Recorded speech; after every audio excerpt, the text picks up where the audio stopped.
Hi, I'm Ryan Aber from the Oklahoman here with Joey Kaufman from the Columbus Dispatch. We're in New York City, where on Saturday night, the Heisman Trophy will be awarded. The last two winners have been Oklahoma quarterbacks.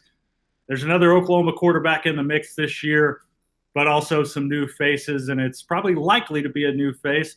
But Joey, let's talk a little bit about each of one of these guys, starting with Ohio State's tandem, Justin Fields and Chase Young. Yeah, I mean, this is a pretty rare territory for a school to have a player from its offense and a player from its defense. It's the first time anybody has had a Heisman finalist on both sides of the ball since they started dividing guys in 1982. So it really underscores how well balanced, how much of a juggernaut Ohio State has been throughout much of its season. It's really quite a luxury to have you're a player from your defense and a player from your offense here. Yeah, and Oklahoma knows what it's like to have a couple of players here. They had that just a few years ago with Baker Mayfield and Dede Westbrook, but both those players were offensive players.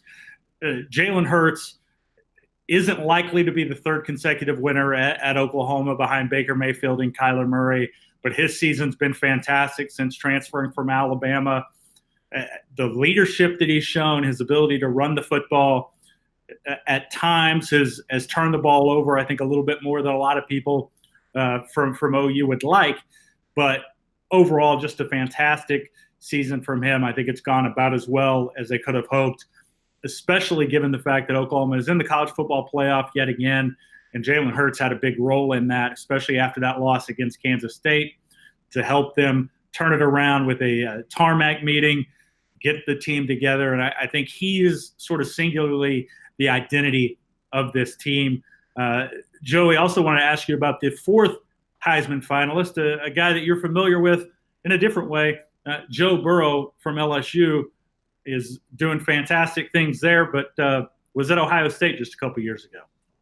Yeah, if you really want a sliding doors scenario, you can go back to August 2017. It's fall camp. JT Barrett was Ohio State's starting quarterback. He was going to be a senior. But Joe Burrow was entrenched in a backup quarterback competition with Dwayne Haskins, and he ends up breaking his hand in that fall camp competition, ends up becoming third string in the depth chart behind Dwayne Haskins. And then late in the season when Barrett gets hurt, it's Dwayne Haskins, not Joe Burrow, the backup, who comes in to replace Barrett. That gave Haskins then an edge in their quarterback competition.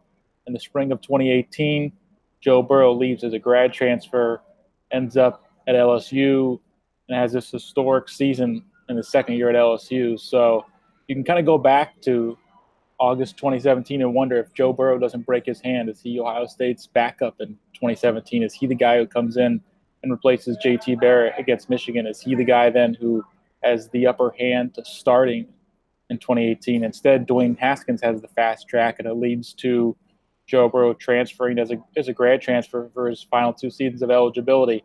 I don't think Ohio State has too many qualms about it. They've had Dwayne Haskins, who had a great season, and they ended up with Justin Fields, who had a stellar season as well. So they've had that luxury of the transfer portal to bring in talented guys there, and even though they lost Joe Burrow.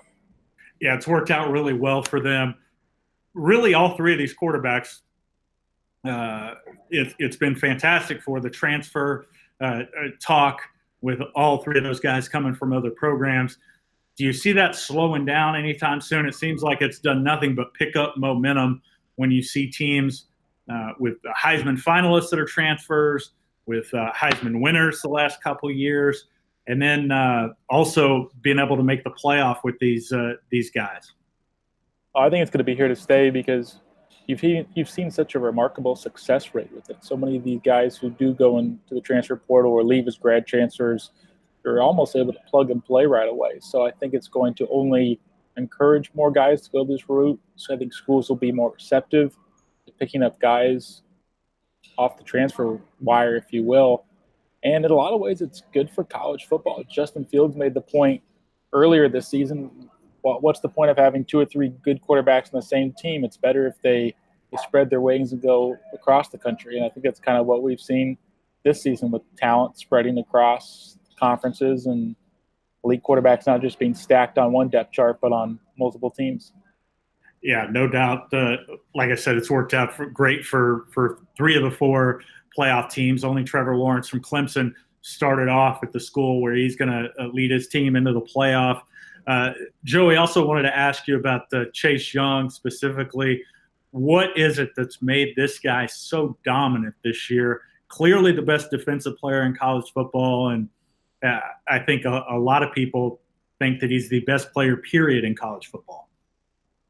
One thing that's been a huge help to him is he actually played his sophomore season last fall on two sprained ankles, and that really limited him to some degree the way he wanted to cut and bend at the line of scrimmage. And being 100%, being developed by Larry Johnson, the guru on their defensive line coach, he's had a great season. And the reason it's a little bit remarkable he ended up in New York because it's so hard for defensive lineman to end up here. He's only the fourth guy since '82 who's been a defensive lineman, and he did it despite missing 2 games with a suspension. So he lost a chance to add to his sack total, and he still ended up setting the school record. I think in a lot of ways, his play in the high-profile games really pushed him over the top to get here. If you look at the Wisconsin game, he had 4 sacks. That was Fox's big noon kickoff game, and the Penn State game in November, he had 3 sacks as well when he was coming off the suspension. So every time national attention focused on Ohio State, Chase Young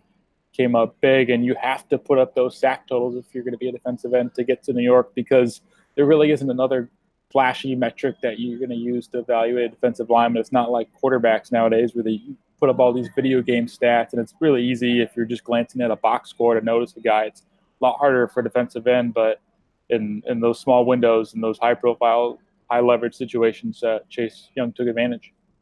Because of that, was there any surprise around Columbus that he was one of the finalists? I think some surprise. I think probably people would have told you it was a coin flip. You just never know with the Heisman how many guys they're going to invite because, as you know, the last couple of years they invited just three finalists. You didn't know if it was just going to be 3 quarterbacks this year or would there be as many as 4 or 5 guys. The fact that there were 4, probably less people were going to be less surprised in that case. Yeah, and also, obviously, I think a lot of people think this is Joe Burrow's award at this point. I think it would be a surprise if any of the other 3 wind up taking home the trophy. Do you get a sense that the 2 Ohio State guys, and really even Dobbins, who was certainly warranted consideration there, that they maybe split the votes and make it easier for a guy like Burrow to win? I think it's certainly possible because not only do you have the 3 really talented Ohio State players from that Midwest region, you also have Jonathan Taylor at Wisconsin, who could have finished in the top 10 of the voting. I'm sure he got a large contingent of the votes. And if you want another Ohio State subplot, because I guess there is no shortage of them, the real interesting part will be, can Joe Burrow win in a landslide that is bigger than the landslide that Troy Smith won in 2006? Smith has the record for the highest percentage of total votes in the voting. He had 91%. I think it was 91.63. And Joe Burrow could top that if he wins as handily as people expect him to. Yeah, that'll be interesting to see. It'll also be interesting to see who finishes second in this group. If it's Jalen Hurts, who I think that would be a lot of, obviously the SEC region is really paying attention to what he's done in the Midwest and others. It's always interesting to see the regional breakdown of the votes. Excuse me. But all 4 of these guys have just been fantastic this year. There's a reason why all 4 in the playoff. Joey, before we wrap it up, I'm curious, has this award, do you think this award has become a little bit too playoff focused? It seems like you almost have to be among one of those top teams to really have a legitimate chance.